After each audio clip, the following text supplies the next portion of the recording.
When I got involved with the Barista Championships, right? Yes. Part of the mandate was to push the manufacturers to make better machines, better grinders, better everything, right? No question about it. Force the roasters to roast better coffee. Yeah, no question right? about it. That's the goal. Yeah, and force the baristas to have better technique. Yes. Right? And that's why, to me, it's so frustrating that even now when you talk to baristas, they still don't even understand the importance of heating the burr set. I remember when we started, we done the WBC for 10 years, right? Yeah. And I remember I asked the barista about, they didn't care about the stability of the machine. They cared more about the look. The look of the machine. What I was, to me, is yeah. Well, again, I mean, let's go back to it. I mean, in the early days, the best baristas were the ones that, number one, could use the grinder the best, but then also the ones that knew how to time the machine or temperature surf the machine. Yeah. Right. So guys like me were part of the old guys that made coffee. Our only skill that was better than everyone else was I knew when the machine was hot. I knew how to make it colder. Right. That's really all. That's my only skill. Yeah. But also, eventually, that turned into I could also taste when the machine was too hot. Yeah. And taste when the machine was too cold. But now, with the knowledge, with the PID, the machine they are very stable. Stable, yeah. Very stable. But then still, what we find is, again, and we did our interview with Greg Skase. I don't know. I don't think you've seen it yet. We should play it for you. But we did a phone interview with Greg Skase. Yes. Because we understand that one of the most important things was when Greg invented the Skase device. That's right. Yeah. That's right. It's a good thing. You keep everybody...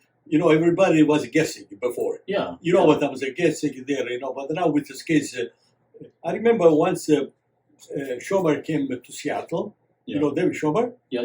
David Schomer. And we were a bunch of machines there, and he came with his own case.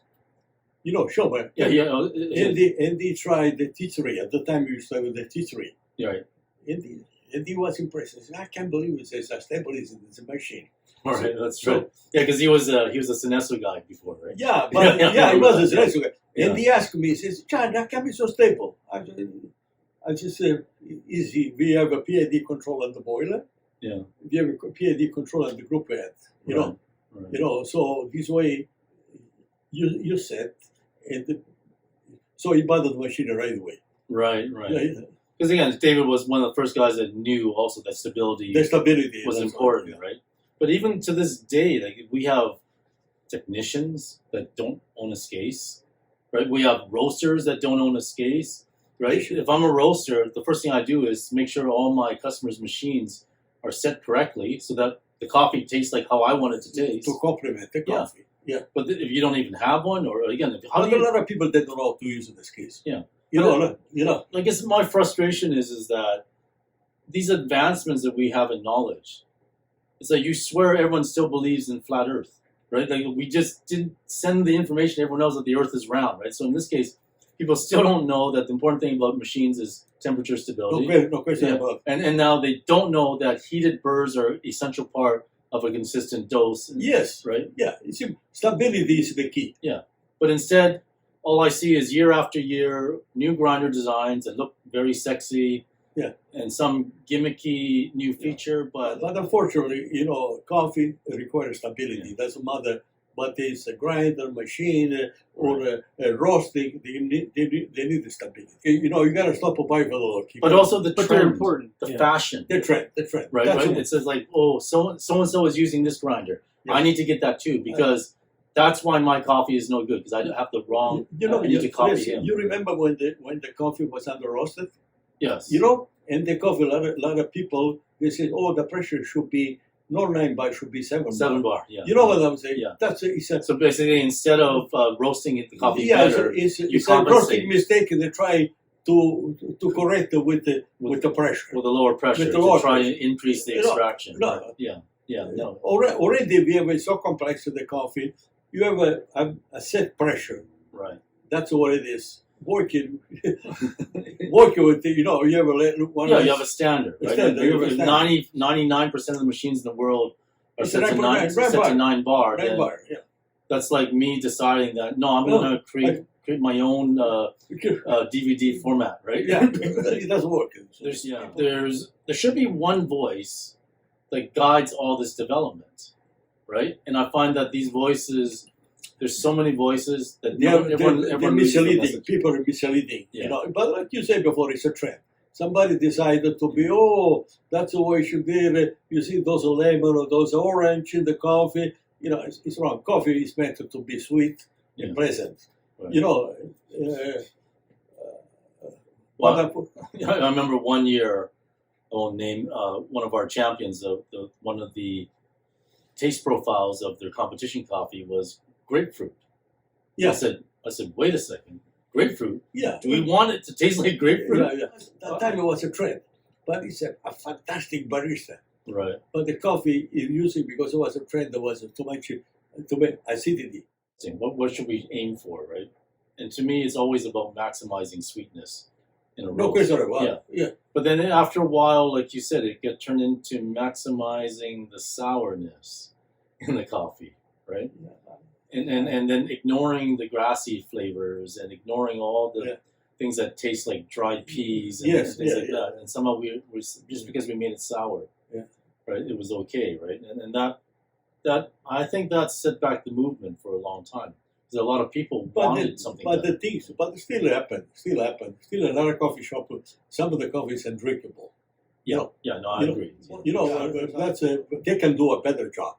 Right. That's very easy to improve. But apparently, you know, who tasted their coffee, they must have a very bad palate. You know. Yeah. And conversely, the worst part is that in trying to make coffees more sour, what they think is the standard for sour, it actually swings the pendulum the other way, where then suddenly people overcompensate and start roasting coffees too dark. Yes, that's another. And so now we have what are supposed to be third and fourth wave artisan roasters who are roasting dark profiles. And to me, it feels like you can't do that.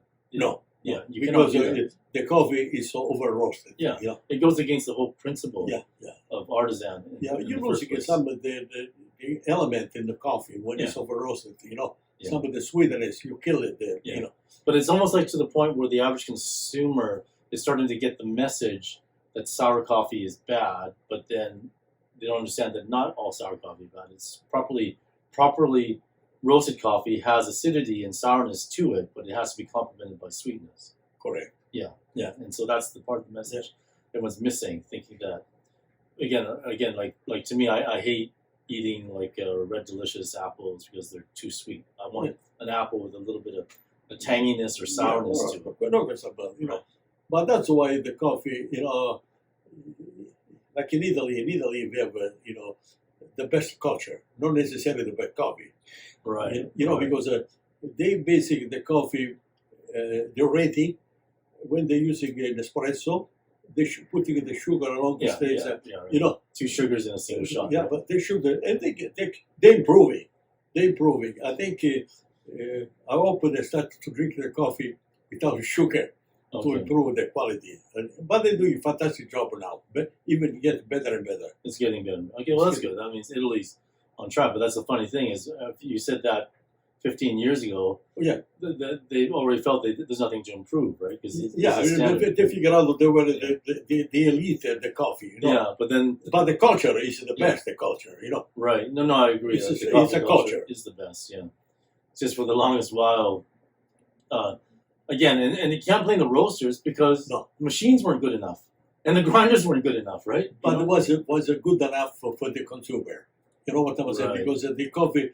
Everybody in Italy drink coffee with sugar. You know, but a very short espresso with the 2 sugar. Right. You know, and everything with sugar, everything tastes good. Yeah. But they're using at the time they used to use a lot of Robusta. Robusta is good. Some good Robusta with some Arabica. Right. You know, so I like it. You know.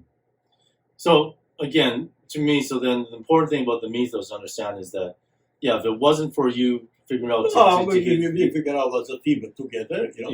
Yeah. Okay, so if you guys didn't figure out the heating the burr set and the clump crusher, right, then we would still be operating clumpy grinders with inconsistent dose. With the consistent dose. Yeah, but the only problem is, even as good as the mythos is, it drives me crazy that Barista still have to weigh every single shot. Right? Yeah, but what I'm saying, because they don't trust that They don't trust the equipment. They don't trust that they're because before, I would say now with the stabilizer, with the stabilizer, the grinder, it's very accurate. Okay. Okay, it's very accurate. Yeah. And again, but they're not worrying about but then some people are worrying about 0.1 gram variant. They're trying to chase the 0.1 gram difference. The discrepancy is very little. Yeah. Plus, there's other errors, isn't it? How accurate is your scale? What's the error in your scale? Yeah, that's right? exactly. That's or right. more importantly, is your machine even stable? If your machine's not stable, and you're worrying about this little bit here. Yeah. No, but I would say the new meter is very stable. Right. Very stable, very consistent. Right. I remember when I first got involved with the Canadian Championship, right? And the first year they did it, I wasn't involved in any of the organization or machine selection. So they actually had picked unstable heat exchanger machines, so plus or minus 15 degrees. That was the first year. But heat exchanger is a great machine. When you can adjust it to be consistent. But it's not a PID, but you can change it. The heat exchanger, you can regulate the temperature by changing the jigger. Yeah, but prior to the 2007 testing, people didn't even think it was a problem. So you had manufacturers that were manufacturing for sometimes 150, 60, 70, 80 years that didn't realize that their machines were ranging by 15 degrees Fahrenheit, right? And it wasn't until the competition made them test it that they realized this is a problem, right? And so, so if it wasn't for that, I think we only have a few machines that would even come close to being stable. Yeah, but now there's more choices. Now there's more choices. But then what I'm saying, the same thing's happening in the grinder thing, where everyone's innovating in grinder, but then they're ignoring the fact that none of this works if you don't heat the burr set. Right? That's all right. Yeah. You're going to create an environment that stabilizes the grinder. Right. And so, as far as I can see, only one company is heating the burr set. Yeah, we are. Then that's it. Yeah. Right? But that no one wants to talk about it. Nobody wants to talk about it. Yeah. Because at the end of the day, I guess there's a patent, right? There must be a patent on this. I'm very sure. When that patent expires, I bet you everybody was going to heat the burr set. But you know something, we have our design was easy for us to put a heater. But the grinder, how can you heat the burrs? Oh, okay. Because it's one on top of each other, right? Yeah. Right? You can only heat one side. Yeah, because the hub is in front. That's where the grind. See the grinds, the burrs, they are diagonal. Yes. And over the burrs. So for us, it was very easy to put it. Right. Whereas the other people are horizontal. Horizontal, burrs, right? Yeah. Which means the bottom burr will get hot. Yeah. The top one will stay cool. Yeah. It's very hard. Yeah, it's hard. Yeah. That's interesting. I never thought about that. You know what I was at the hub. Can you describe that a little more? Can you say a little more about how that would actually work? Grab us some burrs. And... the hub. Or a disc. There's a big burr there. There's a big burr on there. Look at the hub there. You see the way the you see it. Okay, with the hole. You see when the resistance, the hole was already there. This hole. Yeah, it was. It was for the manual, auto tamper. For That's right. What, so that was the manual tamper. Yeah, so basic. We put the element inside there. Right. Because you already had this. Hole. It was already, by coincidence, it was already there in the hole. Right, and this has a thermal mass then to retain the heat. Okay, I see. Right, because the other one, they cannot do that because the top burr is exposed. Yeah. There's lots of heat loss. Yeah, I never thought about that. Actually, you're right. That's just... So that's lucky accident. Lucky accident. Yeah, lucky accident. You know what I'm saying? You see, because the other one's like this, and the burr's on top, but then you need to keep this open. Yeah, but you see there where the element was in there? Yeah. Was the hole for the tamper. Right. Huh? Right. For the auto, with the manual tamper. The manual tamper that you would go like this and tamp it. Yeah, that's right. Oh, okay. Well, that's interesting. Yeah, so it's just lucky that hole was there. Yeah, because the burrs, they are right there. You see, no. Okay, so that's why. So you're right. Even when the patent expires, they cannot do it on the horizontal burr set without creating a cover and an auger. Who knows what they have to do? Yeah, it's very hard. Very hard. Okay. Okay. No, that's interesting. I didn't think about that. The only one thing I'm going to complain about is, in the past, everyone called for, they wanted infinite burr adjustment. Yes. I'm saying I don't like it anymore. Why? Because, not that I'm not going to say whether there's drift or not, but I believe there's drift from your settings, right? Yeah, no, well, this one is a very precise. But I know it's pretty precise, but I'm saying, I think people that asked for infinite grind adjustment were the people that didn't understand how important the dose was.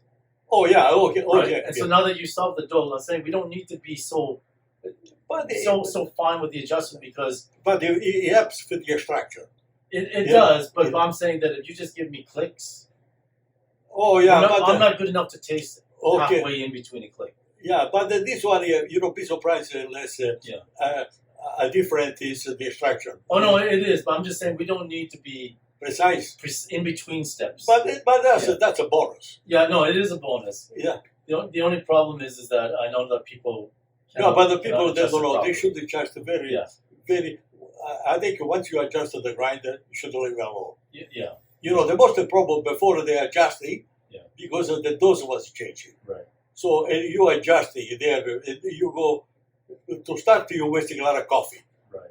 Because every time that's one thing. People they used to use a lot of coffee to adjust it because every time you adjust the grinder, you have to purge it. You get the purge coffee. So now with this one, once you adjust it, you leave it alone. Yeah. Because the heat stabilize, your dosage. Right. See, that's why I think that ultimately, again, I like the way this is going as far as the design of the grinders and design of the advances in they complement each other. Yeah. We try to get better and better. Right. But what I'm saying too is that in sort of playing around with roasters, I realize now that the roaster design, almost everyone is basically roasting on essentially a design that hasn't changed since the 1920s. Right? And so if you think about it, it's like they're still driving Model T Ford. Correct. With electronic switches. Yeah, but they improve it. That's what they done. Yeah, they improve it. But it's still a Model T. But it's still a Model T. Yeah, they improve it. Right, and with maybe the exception of the lowerings, where it's different, where instead of the drum moving, the impellers inside the drum move the beam. Yes. And the drum is stationary. Yeah. Right? And so that's why they don't heat the roaster drum from below. So they move the coffee there. Yeah, so they move the coffee and they move hot air through the chamber. Through the chamber. Yeah. So in some ways, I think that allows them then to insulate the drum a little bit more because they don't need to lose much heat. Yeah. So in some ways, the lowering has some advantages, right? Yeah. But that being said, in the wrong hands, it doesn't do any good. But I say, but to me, in trying to thermally, again, to develop stability on these machines, to try and to be thermally stable on a roaster, it sometimes feels like an impossible task. It doesn't even matter what the sensors say. Sometimes you feel that even though the sensor readings are all the same, this roaster is hotter than last time. Well, what I would say, they improve considerably with the PID, with this. Yeah. They improve. But it's still a Model T. Still, but the design, but they're still. They're doing very good job. What I'm saying. Right. No, just like I say, in playing around with roaster, I realized that there's a lot of work to be done on that. So maybe that's the next generation roasters. Well, they've been improving all the time. They're looking at the machine. We're improving all the time. Yeah. Every time we try to make it better and better. Right. But mostly, like I say, it is that we can talk about equipment all we want to, but you and I always talked about how important it is just to learn how to taste. Right. So. Hey, that's exactly right. Yeah. So how many times at Worlds, right? You can have the best machine that they come. Now you put the bad coffee, still tastes bad. That's why you always followed you around at Worlds, right? Because I taste a lot of coffee. Yeah, you taste a lot. You get full backstage access to everyone's coffees, and we used to play that game. But we could, under the old score sheets, we could always guess who was going to win just based on what we taste. Oh yeah, no question about it. We should have taken bets on it. Right? I think our record was pretty good. And that's because at the competition level, the baristas are technically perfect, right? Oh yeah, technically, they make no mistakes. Yeah. but that's the thing is that taste always made a big difference, but we could always taste which coffees were better. No question about it. No question. Yeah, I think our record was over 90% when we did the finalists, right? The final 6. Overall, the coffee got better in the last few years. Yeah, it got better, but they got better. Overall. Yeah, everywhere. I would agree, but we're still. But there's still a lot of coffee shop still under roasting the coffee. Yeah, under roasting coffee. Still lots. Yeah. And then this whole trend towards TDS and refractometer, trying to use that as the guide to the best sensor is your palate. Right. Yeah, it's your palate. When your taste bad, it's bad. Right. Yeah, because that's the thing. I mean, why else would you drink coffee, right? Yeah. Like you said, it has to be pleasurable. But I think this is the problem: is that we get stuck on which tools can help us make better tasting coffee when really we need to be able to taste better coffee, to taste the coffee to make it better, right? But there's so many variants, Unless one of the most critical, you have to roast the coffee properly. Yeah. And that's what we find out in our roasting classes. Yeah. Is that at the end of the day, the best roasters are the best tasters. No question about it. Yeah. Because the coffee, it doesn't matter, the quality, Robusta, Arabica, you have a better roast, the coffee doesn't taste good. Yeah. Yeah. The roasting is important. Yeah. And I find with that, again, Michael, our late instructor, but Michael's best thing was, he could out taste circles around me, right? He had a very strong palate, but mostly he could taste his mistakes. Oh, no question about it. You have to know your mistake, unless to be. But the funny part is, like you say, everyone in this trap now in roasting is about roasting profiles. So everyone's just trying to follow a graph, and they figure that it's like a video game. If I follow the graph, if I trace the graph correctly, then I get great coffee. No, but there's just way too many variables. Too many variables. You gotta test it. You gotta find out and test your coffee. Test your coffee. But what I kind of starting to understand is what people are doing is they're following the graph, right? But the graph is a starting point. Yeah. But then that you gotta fill it up. Yeah. So what happens is they just trust the graph, and then they say, I'm not going to cut the coffee till 3 days. In other words, after I finish my whole week's production. Yeah. That's too late. So it's too late. Right? so now you just roast it for all your customers for the whole week. Yeah, that's too late. They're all wrong. That's too late. And then when you get a call from your customer saying, "Hey, there's something wrong with your coffee," they say, "No, there isn't. There's something wrong with you." Yeah. It's too late. Right. So now that customer's confused. Well, maybe there is something wrong because the roaster said there's nothing wrong. No, and then everyone gets mixed up as to what the target is. Yeah. And I think that all this confusion is what's holding us back. The key for a good roaster is to be consistent. But to be consistent, you have to taste that you're consistent, right? No question about that. To be consistent. So you have to know you're consistent by testing. Yeah. You cannot guess. No. Because a batch is different, you have to be consistent. Yeah. I think that's the one thing. I think that if you don't taste your roast, you have to test. Yeah. You have to test. I mean, right? Even it's not perfect. Like you said, coffee needs to be rested at some period. Yes. But you can still learn something from tasting the freshly roasted. No question about it. Coffee, like it has to degas. Yeah. Because when it's fresh, when it's degas, is two different things. But then you can still learn. Tell. So Raymond Fiel, author of what's it? Coffee roasting. Coffee roasting made simple. Made simple. We sell his book on our website there. But Raymond is a very simple thing. He says that he likes to crunch on the beans. Yeah. Because it tells him information. That's a very good thing. Is it him? I can't remember, Jamie. Does he call it mouth brewing? I can't remember. Yeah, he calls it mouth brewing. No, but he's getting information. He's getting information on the flavor, but also of texture, yeah. the depth of penetration, all these things. But the point is, that's a very good point. He does it so that he can make compensation on the next one. In other words, that was kind of raw. Raw, yeah. That's a good point. I cannot roast this next one. But it doesn't matter how you skin the cat. As long as the result is good. Yeah. You know what I'm saying? Yeah. You gotta try. Yeah. So again, it drives me crazy that everyone will listen to the refractometer, listen to the. It's a guideline. Refractometer is a guideline of what the TDS, what the this. Yeah, like but I say, it doesn't tell you. It doesn't tell you the test. The thing I do in the classroom is I say, okay, this table is this high. Yeah. It's one leg high. Yeah. So you need to make your counters one leg high. Yeah. Yeah. The unit of measurement doesn't mean anything, but I can say that this counter behind here is shorter than that one. It's taller than that one. Yeah, right? yeah. So that's difference. Yeah. So it's good as a relative guide. Yeah. But it's not an absolute measure.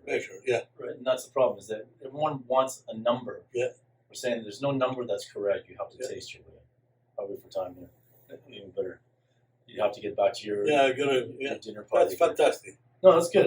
I think we'll talk about other things later on. But I think we just need more coffee discussion. Yeah, no problem. Yeah, well, you know, the coffee industry is a great industry. Yeah. You know, and so bringing some people together. You know. Yeah. And a lot of friendship and I love it. Even the farmer, they do a fantastic job, like producing the coffee. They're doing every time they're experimenting, new generation, new coffee, it's getting. No, I agree. I just think that we have to agree to have an openness in discussing. Oh yeah, no question about it. Everybody helps to improve. Yeah. You know what I was saying? It doesn't matter what.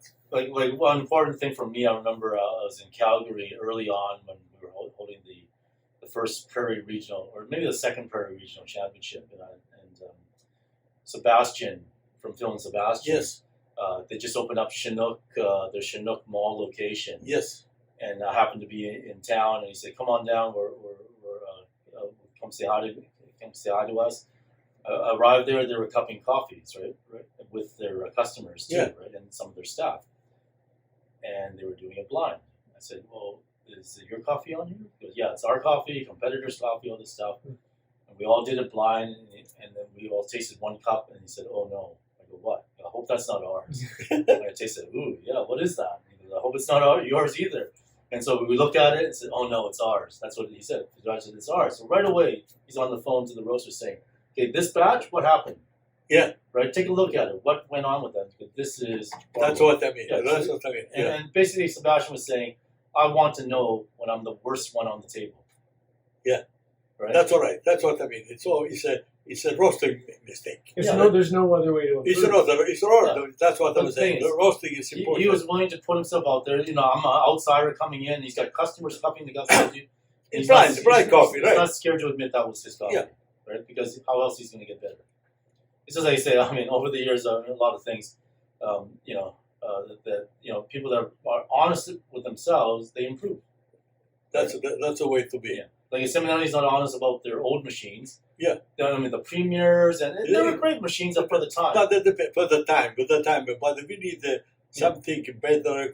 But we have to improve. We have to improve every day. Quality control, we have to improve. We get better and better and better. So like I said, it goes back to what I believe should be the mantra of the third wave, which is, it's never good enough. No. It's never good enough. Yeah, I agree. Every single time you got to improve. You got to improve. What can I do? I can do better. Yeah. Every time. Yeah. So that's why they say, unless when you stop, then you're settling. You settle. Yeah. Then you might as well do the super automatic. Yeah, that might as well do automatic. But you gotta improve every time. Improve how to make better. Yeah. But it's a place like Starbucks. They doing. The customer. You know what? No, I don't accept. But I was saying, a lot of people are switching. A lot of drive-through. That drive-through push button. Yeah. To me, it's a wrong way to go because it's even a single another machine is like a one group machine. Yeah. Well, to me, it's like, okay, you know what? No more fine dining in Italy. Let's just do microwave dinner because it's more consistent. Yeah. And it takes less skill. Yeah. Right? And no one's going to get sick. No, right? And, it's good enough. It's good enough. It's good enough. So let's all just do that. Yeah, right? But what I'm saying, when you look at it's not a volume machine. It's all about money. Yeah. You don't have a lineup. You know what I'm saying? Well, it is a volume machine if you spend $90,000. Yeah, they put the 3 or 4. Yeah, 3 or 4 of them. Yeah, right? yeah. But otherwise, it's a one-room machine. Yeah. One 3-group machine It will run the circles. Yeah. You know, a good barista will run circles super automatic. Yeah. You know. So again, the reason why, always a fan of how McDonald's runs their operations is because they have the best training program for their staff, right? And because they have the best training program, they're able to keep ahead of their competition. I don't think we should reward businesses for not willing to train their staff. Yeah, they gotta be trained. They have to be trained. That's your job, is to create They're a skill. Yeah. It doesn't have to be super skill. They just have to have enough skill to do it. And I think that, trying to get a machine to do it, again, machine cannot taste. They cannot adapt. At least, they try with fuzzy logic and AI. They try to make machinery adapt. Some machines, they are better than others. But until they put a tongue on the machine, I'm sorry, they cannot adapt to coffee. Yeah. Right? But it's good enough. For a lot of people, it's good enough. Yeah. Not for me. And hopefully, I don't think, hopefully they say maybe, well, we'll see. We'll see which way the thing swings. But there is a lot of pressure in third wave coffee now that people are saying that the super automatic is a good alternative now. And I can't even, honestly, you know why, Les? I think people, they don't want to hire skilled people. Right. They want to be robots. Yeah. They want to be a machine that's a push a button. But the quality, But again, as a company, what are you without your people? Yeah, but unfortunately, human resources is the best source you have. Yeah. To me, you don't buy a business. You don't buy get the employees with it. Yeah, they buy good people. That's all you make is a business. Yeah. Well, I always say that people that always claim that they're self-made entrepreneurs, right, or self-made businessmen, are the people that never give any credit to the people that help them. You gotta give it credit. That's where you have to encourage people. You gotta give people. They want the responsibility. Yeah. You know what? You cannot have a dumb guy to put behind the machine. That's everything. The people, they want to be important. They want to be responsible. Well, I remember in the early '90s and the late '90s and early 2000s, the people that were using super automatic machines, we didn't want to call them baristas. No, we called them robots. PBTCs. Person behind the counter. No, but unfortunately, that's what I'm saying. You got to give a credit. I encourage every. What is a coffee shop with a super automatic machine? It's not a coffee shop. That's a vending machine. It's a vending machine. Just the vending machine can make change. Yeah. And I think that that's what we're missing. We're missing a little bit of the artistry, although, like you said, we shouldn't have to work that hard to be consistent, right? Now that we have technology. But, it's much easier. Yeah, definitely. It's much, you got the tools now. Yeah. Which is why there's no excuse then not to train staff to do it. Because look at this combination we have behind you. You have the Mythos grinder. You catch the coffee because the dose is consistent. You catch all the coffee. Yes, you catch it. And then you hit the same button that I hit on this machine because the temperature is the same and the volume is close enough, right? Yeah. So what? What do you want? What else do you want? What's so hard about that? All they have to do is take this tamper and manage to tamp it pretty straight. Yeah. Right? And if another thing is about tamping. You have to be, that's the old school. You got to be 40 pounds. It doesn't mean anything. You know what I'm saying? Just make it straight. Just a level. Yeah. Just a level because the pressure has an iron bar. Yeah. You know what I'm saying? So it's like 400 pounds. Yeah, what this you have the key is to level. Make it even. Right? Even level.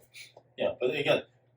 40 pounds. 40 pounds. If you can't train a person to do that, then I guess you better just get a push button machine, right? But people they want to learn. They want to create. Sure. They want to be a barista. The people they want to do. They're proud. Yeah. Well, we argue that maybe, like, we talk about the birth of third wave. Like a lot of times that when Starbucks started off with manual machines like this. Oh yeah, they started with the manual machine. Yeah. Right, and they decided, and again, I think they were wrongly advised, right? Because they tried to. Someone told them that super automatic would be easier and more consistent, right? And I think that they listened to the wrong sources. But someone within their company made that recommendation to abandon the manual machines. And I know all these people tried to intercept them, like Marzocco made the Swift grinder. You don't need to tamp anymore because this thing. Yeah, but so much coffee retake. Yeah, yeah. You know what That's I was true. saying. Detention, yeah. Yeah, that, And no heated burrs, right? but every time it was you grind, you using the old coffee. You know what I was. You know, Yeah, using yeah. you know. But Yeah. anyway, different technology. Right. Yeah. We better let you go. But that's free. You know something to everybody. You know. Yes. Yes. You know what I'm saying? It's I want the industry to be better, better, and better, and better. You know, I'm not just. That's what we are for. Yes. To improve our skill, our knowledge in coffee. You know? Yes.